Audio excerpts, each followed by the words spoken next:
Welcome to U of L Today with Mark Hebert. This is the show where we interview researchers, faculty members, students, staff members at the University of Louisville about what they're doing, what they're working on, and the interesting discoveries at the University of Louisville. And we also talk about events coming up at U of L. So hopefully you'll stick around for the next half hour and maybe you'll learn something. On the show today, we hear about body shaming in high schools and teenagers having anorexia or bulimia, and wonder if there are any effective education programs for helping kids dealing with eating disorders. A couple of U of L researchers from the Eating Disorder Clinic at U of L will be here to talk about their study, as well as how eating disorders play a role in anxiety and vice versa. But first, we're going to get a little local history lesson from an English professor. That's right, history from an English professor. David Henderson is an associate professor of English at U of L who has a special interest in the history of African Americans working on the Ohio River. Yes. David, welcome to the show. Well, thank you. Thank All right. you. So you're an English professor. Yes. All right. So how's an English professor get so interested in history? How'd that happen? It's almost inevitable. One of the things I've been last 3 or 4 years, very interested both in Louisville history and the history of the black community in Louisville, and trying to understand, for instance, how the development of Louisville tied to the development of that community. Okay. And broadly speaking, I'm also very interested in African Americans in relationship to large bodies of water, because it was one of the best places in which they could find work, either on the oceans or on the different river valleys throughout the United States. And the people who typically worked on the ocean or the rivers often had a vaster geographical knowledge and cultural knowledge than many other Americans. Mm-hmm. And they were able to share that with other African Americans. And you're just interested in that. Didn't matter that you were an English professor, not a history professor, right? Well, you are African American, so yes. You had something there. Well, the thing is, it connects in two ways. With the oceans, the first 6 autobiographical narratives written by African Americans were written by sailors. Sailors are the literate part of the working class in the 18th and 19th centuries. And in many ways, the beginnings of the African American literary tradition are rooted on water.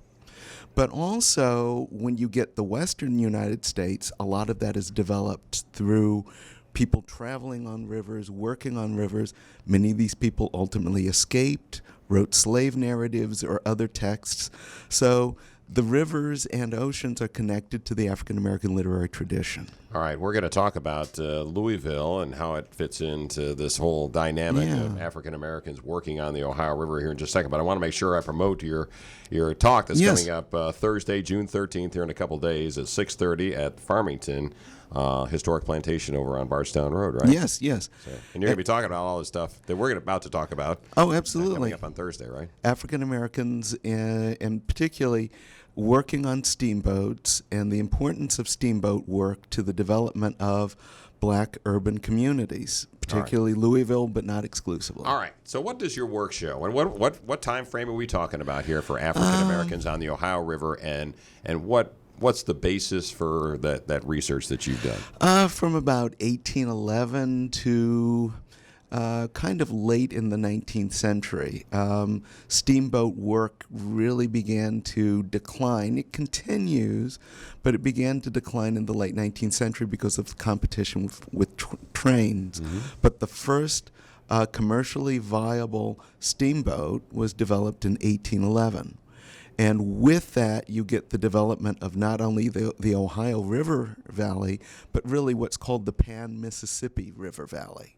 From St. Paul all the way down to St. Louis. And, of course, everybody's trying to get to New Orleans, which is one of the major world ports, and then get all the way back up the river. Earlier technologies such as keel boats, flat boats, you would take months to get back, and it was very labor-intensive, muscle-intensive. So were African Americans working on those keel boats yes. in the South? Yes. Along the Ohio and Mississippi rivers? Yes, absolutely, because they were being brought as labor often.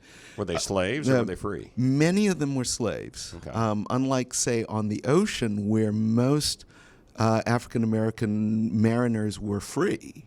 You had a mixture of free and enslaved labor, and the farther south you went, the more slave labor it was, obviously.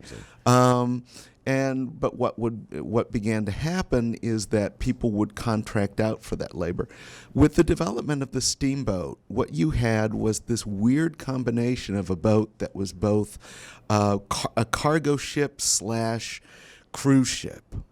And so it was commercially viable because it could carry cargo, including slaves themselves, but also because it could entertain travelers.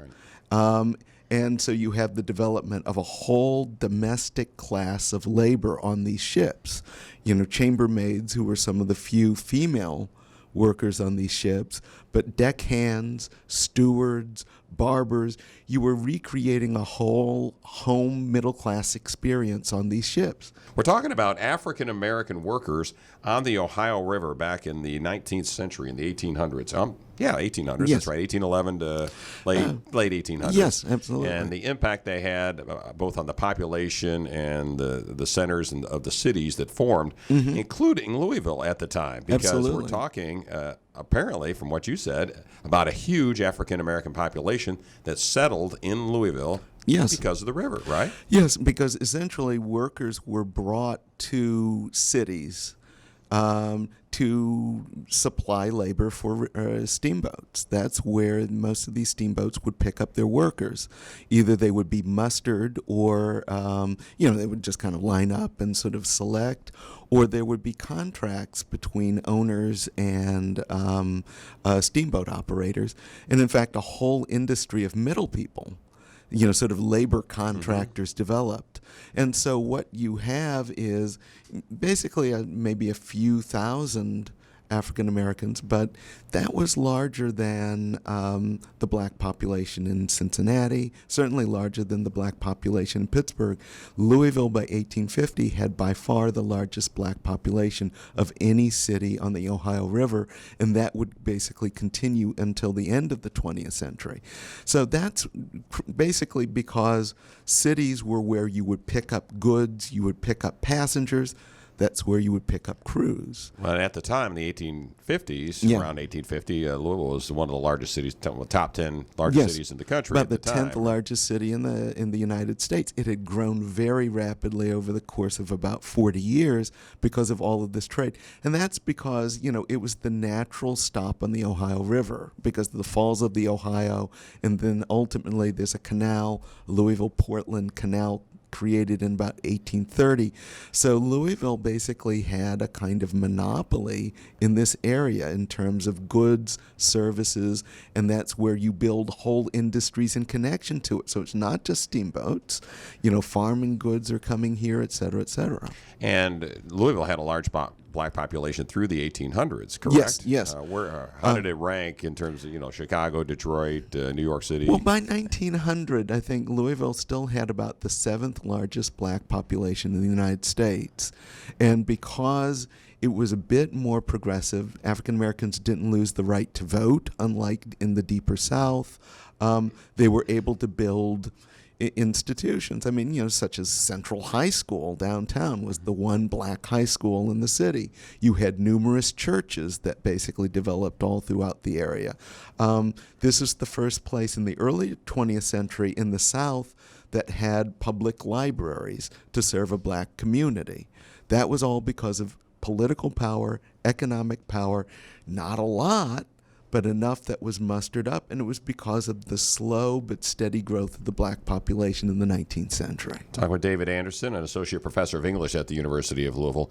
So when you're talking about these African Americans who basically landed here and were getting work here, I assume they just decided to stay. And were they the ones that became the working class in Louisville, not just Absolutely. on the river, but in other jobs? Pretty much. A large proportion, and I forget what percentage, but a very large percentage of the black population along these rivers, including Louisville, would have been related to steamboat work in one way or another. That's pretty cool. All right. And you also talked earlier about that there was fear, obviously, from some of the slave owners that once they got on the river and got up north of Cincinnati, I assume, that they'd they'd run away. But Yes. is that also happening here? That was happening. That was happening too, because in many ways, particularly steamboat workers, you have to realize have a tremendous geographical knowledge, and because they were being constantly hired out, not necessarily on the same boat, but one different area to another, these people had a tremendous geographical knowledge of the United States. They were also economically important to the local community, those who were free, because it was wage labor at a time in the United States when there weren't many wage-paying jobs. They weren't steady wage-paying jobs. So even chambermaids were central to the communities in these particular areas. But because of that geographical knowledge and their connections in different, for instance, stewards who were often kind of the crew captains of particular ships, because they not only chose the crew, oversaw the crew, but they would go into different towns and order supplies. So they built up this huge knowledge of different people working around the river. So when they knew somebody who wanted to get away or escape, they knew the connections. Mm-hmm. They knew where to go, the people to trust, people whom not to trust, et cetera, et cetera. And in many ways, they provided not only economic support, but a great deal of social and geographic knowledge. Right. And I've asked this question before, and I know there's not an answer, but I'm going to ask it anyways. Any clue as to how many folks traversed the river and the Underground Railroad to New Albany or to Jeffersonville from Louisville back in the day? I think they're still trying to uncover that. They are. They're working on it. I know. I talked to a history professor at UL who I asked the same question to, and he said there were thousands. The question is how many thousands? We don't know. We don't know. So that was kind of interesting. But it was absolutely happening. They'd come. Oh, absolutely. They'd get the jobs here on the steamboats, come up from the south or wherever, get to Louisville and decide, you know what, I know enough about New Albany over across the river. I might be able to get out of here. Yeah, and you have to realize that each person was making a calculated decision because they were aware that unless they went far enough north, they would not necessarily be greeted with open arms wherever they went. So often you have a kind of continuum of freedom, if you will. People who would stay, but perhaps were able to negotiate some portion, even as enslaved people, in terms of some time or some portion of the work that they did, or they would kind of be able to stay near family and take care of family. It all varied, but it's important to think of this freedom as a kind of continuum. All right. And if you want to hear more from David Anderson from the University of Louisville, you can check him out on Thursday, June 13th, 6:30 p.m. at the Farmington Historic Plantation over there on Bardstown Road. And absolutely. What's the title of your talk? Oh, I can't. You don't know? Let's see if I've got it here. Yes, it is. Here it is. Work along the River Jordan, African-American river labor in the Ohio River Valley and the development of Black America. Yes. So absolutely. There you go. And again, it developed a whole urban cores, I guess, in Pittsburgh, Louisville, Cincinnati. Evansville, even cities like St. Louis and farther south on the Mississippi. All right. Dave Anderson, it's good to meet you. Thanks for being on the show. Appreciate it. Interesting stuff. Thank you for having me. All right. Next up, eating disorders. How pervasive are they, especially among teenage girls? You're listening to U of L Today with Mark Hebert on 93.9 The Ville. We all know family members, neighbors, somebody that just looks a little bit too skinny to be healthy. Chances are they have an eating disorder. Leigh Brosof and Caroline Christian are both PhD students with the Department of Psychological and Brain Sciences at the University of Louisville, and they also work at the EAT Lab, which they will explain what that is here in just a second. Welcome to both of you. Thank you. Leigh, Caroline, thanks for being on the show. All right, so you're PhD students? Yeah. Are you getting close? Are you getting close to wrapping up? I'm getting close. All right, Lee's yeah, close, so how I'm much you got left? I'm in my 4th year, so I have 1 year left. Yeah, you're just around the corner. Yeah. Caroline? I just finished my 1st year, so I have a ways, you ahead of me. You got a ways to go there, girl. Okay. All right, well, let's talk, but you've been doing research as we go along here, but I do want to talk first about this eating disorder prevention program that you've launched in 2 high schools. Caroline, why don't you start and tell us about it? Sure. So the eating prevention program that we do is called the Body Project, and it was started by Dr. Carolyn Becker at Trinity University, and now I think it's at hundreds of colleges and I don't know how many high schools. But basically, we go into high schools 4 times, 1 week apart, and we talk with the girls. We have the set script that we go through, and the research that came out of it showed that it's been really effective here in reducing eating disorder symptoms, body dissatisfaction, and a variety of other types of anxiety. So we were really excited when we saw the results that what we've been doing for the past couple of years is actually working and been effective. Mm-hmm. Is this a problem? Are eating disorders as big a problem as we hear through the media at high schools with high school girls? Yeah, definitely. Particularly? Yeah. So we know that eating disorders typically onset most commonly in ages 13 to 15. So it's really that most vulnerable period. And so, when we're talking about full threshold eating disorders, we're talking about, up to 6% of people. But when we're talking about people who suffer from eating disorder symptoms, you're talking 10 to 25% of people. So that is up to a fourth of high school students who exhibit, eating disorder symptoms and really struggle with things like body dissatisfaction and things like that. So when you're talking that 10 to 25%, are you talking the total population? Like, does that include us and our age, or does that include just teenagers we're talking about here that are up to 25% that have some sort of issues with it? The up to 25% is typically the younger, the high school and college-aged females, but in the general population, it can be up to 10%. And Caroline, what are we talking about? Are we talking about bulimia, or what? Give me the range of things that we're talking about here that people might recognize what we're talking about. Yeah, it can be a variety, any kind of overeating, binge eating, emotional eating. It can also be just restrictive eating, purging, any kind of compensatory behavior. An unhealthy way to control your weight can be a subthreshold or threshold eating disorder. Mm-hmm. We're talking with Caroline Christian and Leigh Brosof, who are both PhD students in the Department of Psychological and Brain Sciences at the University of Louisville. And I forgot to ask you, tell people what the EAT Lab is. Yeah, what is that? It's the Eating Anxiety Treatment Laboratory. So we focus on how eating and anxiety overlap and how we can use things from the anxiety disorders to inform treatments for eating disorders. Yeah, and we're going to talk about eating disorders and anxiety in your research here in just a second. Well, let's talk a little bit more about these programs in the high school. So what is this program? What does it do? How does it help, again, particularly teenage girls, work through these issues that they're not getting elsewhere?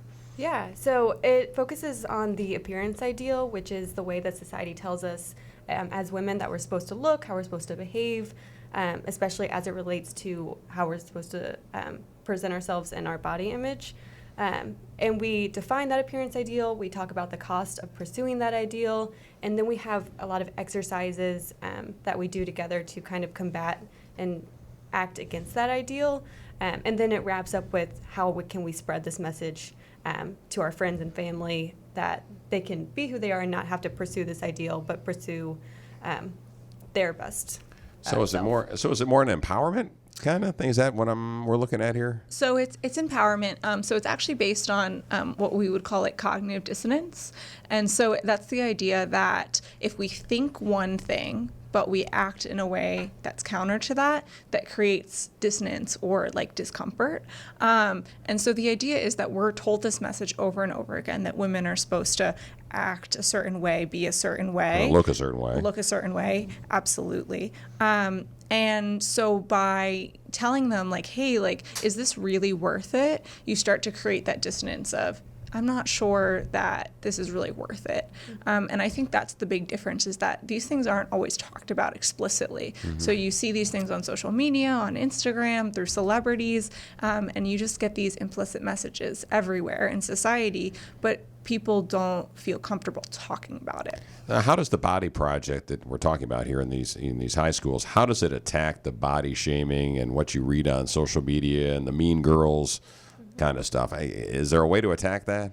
Yeah, so there's actually one exercise in the Body Project where we role play people saying statements that are pro-appearance ideal. So things like, oh my gosh, you lost so much weight, how did you do it? And things that really promote the ideal. And we have them practice how they would respond to that statement in real life, knowing what they know now. So it kind of helps them, gives them some evidence that they can talk back against these kinds of statements and how to do it in a way that's positive, kind of helps the other person see where they're coming from and does it in a productive way. So I think that kind of gives them some tools through some activities like that. So for a mom or dad that's listening to this, and their daughter comes home and says, Shelby said something really bad to me. She called me fat. She said, I look stupid. So what's the response? What should Shelby be saying? What should the parents say Shelby should be saying to that girl? So I think she would, want to say to her, well, what, so what? Or, so a lot of times, a lot of these role plays use humor to downplay it. So it would be like, yeah, I look fat. Like, so what? Diffuse it. Diffuse it. Yeah. Because it's not always about like, oh no, you don't look fat, because that also kind of builds up that idea that fat is bad. Right. So it kind of normalizes. It takes away the power of that kind of statement. Yeah, that makes sense. And you're trying to launch this, or you have launched this at the University of Louisville as well, correct? Well, tell me about that. So we started an RSO last semester. What's an RSO? A registered student organization. I guess it's U of L's fancy word for a club. It is. So the organization is run by 5 student leaders who are also research assistants in the Eating Anxiety Treatment Lab. And we have been trying to partner with other organizations on campus. We've worked with the Women's Center. We've worked with Res Life, and we're trying to partner with other organizations to run a similar body project intervention with those groups. And we really just want to spread this as far as we can in Louisville, especially in Kentucky, where resources are pretty limited for eating disorders. We're trying to hit it early and, at the very least, improve some of the, body dissatisfaction, anxiety, other things on our campus. Right. Just the overall well-being and mental health of women on our campus. I'm assuming it's not as bad with 20 to 22-year-old women as it is with 13 to 17-year-old women. Am I right or wrong? No, that's actually That's not wrong? true. Yeah. Is it the opposite? So actually we see similar rates. Okay. So what you see is this progression of onset. And so typically we see restrictive behaviors, things like dieting, I'm really going to cut back on my calories, things like that at the younger age. And then we see things like bulimia, so things like compensatory behaviors, purging, or binge eating, actually onsetting in the college In the age later years. age. Okay. Okay, I got you. Again, we're talking, with PhD students Caroline Christian and Leigh Brosof from the University of Louisville. They are with the Department of Psychological and Brain Sciences at U of L. When we're talking about eating disorders, are they getting worse as time goes along because of I'm guessing because of social media, or are they getting better? Are people getting better and getting more help through the programs that you guys are offering and other things? Or do you know? Social media adds an interesting layer to everything, because now it is a little bit more on the surface. There's more direct comparison between women. You're always looking and comparing yourself to people online. And that definitely has played a role in eating disorders. But at the same time, there's also movements on social media that are body positive and really encouraging women to be comfortable with who they are. There's also a lot of eating disorder recovery resources online. So I don't. So you don't really know whether the statistics show. Yeah, so what interestingly, so the statistics show that the number of clinical eating disorders, what is actually a full threshold, The really bad cases. The really bad cases are similar, but what we see is an increase in the sub-threshold. So Which is what? So more and more women experiencing body dissatisfaction, just restrictive eating, maybe binge eating, but not to the frequency that they would need to meet a full threshold eating disorder. So we're seeing an increase in overall symptomatology and symptoms and how people think about their bodies.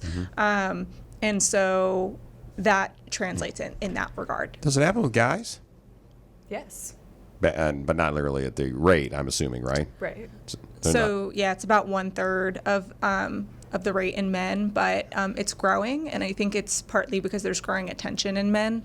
But yeah, to being physically fit and those kinds of things. Yeah. Exactly. I got you. All right. Well, again, we're talking with Leigh Brosof and Caroline Christian from the University of Louisville. They're both PhD students at U of L. And we're talking about eating disorders and the EAT clinic, which they both are a part of. Leigh, you worked, and I think, Caroline, I don't know if you worked on this study too, about the eating disorders and social anxiety among Caucasian women and Asian women.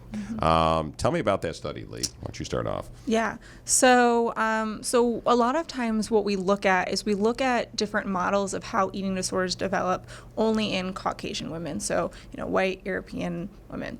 And so what we don't know a lot about is how different types of symptoms differ in different ethnicities, different racial groups. So one of the most common overlapping disorders with eating disorders is social anxiety. And that's really important because it can make treatment more difficult. It can make the disorder persist longer. And so what I wanted to look at is whether the overlap between those two disorders is similar in Caucasian women and Asian women. Is it? No, it's not. Okay. And what's social anxiety? What is that? Social anxiety is the fear of social situations, fearing that you'll be judged and rejected based on... So you're afraid to go to parties, afraid to go out in public, those kinds of things, because you think you're too fat or too skinny or whatever. Exactly. Okay. Yeah, talking to authority, Right. things Okay. like that. Okay. So what'd you find the difference between Asian women and Caucasian women? So we found that in Caucasian women that perfectionism was more related to social anxiety and eating disorder symptoms. And so that is a type of perfectionism that we think of as the bad perfectionism. So a lot of people think being perfectionistic is a good thing, right? You get things done, you do things to a really high standard, and it can be a good thing. But it can also be really bad when people are scared of making mistakes, and it's kind of like that paralyzing fear that they're going to do something wrong. Okay. And so That's white women. That's white women. Okay. And then social appearance anxiety, which is the fear of being judged specifically on your appearance and then rejected by others, was more related to those symptoms in Asian women. Why do you think that is? Or do you have it? Or is that Yeah. is that more study? So we have an idea, but definitely also more study. So I think it's just the idea that, I think perfectionism is so rampant right now in American society, in our culture. There are studies showing that actually levels of perfectionism have increased through the generations. And so I think that is just so salient right now. It's such a big thing that's more related in white women, where in Asian women, I think we think about how there's also there's more attention to how other people think about you. There's a more like collectivistic emphasis rather than individualistic emphasis, and so it might be more important about how other people view you. Okay, before we wrap this up, anybody want to make a pitch for the EAT Lab and how important it is?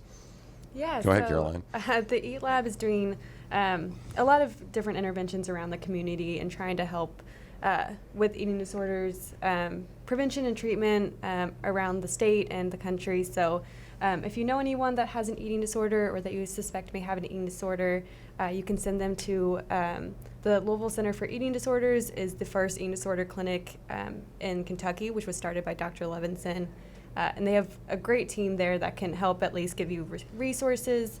And then you can also send them to U of L Psychological Services Center for an intake there. But just let them know that they are not alone. It's very normal. There's a lot of people in the same situation. And we hope that some of what we're doing can be there for them and help them out. Okay, very good. All right, Caroline Christian, Leigh Brosof, appreciate you being on the show. Thanks for listening to U of L Today with Mark Ebert. Go Cards.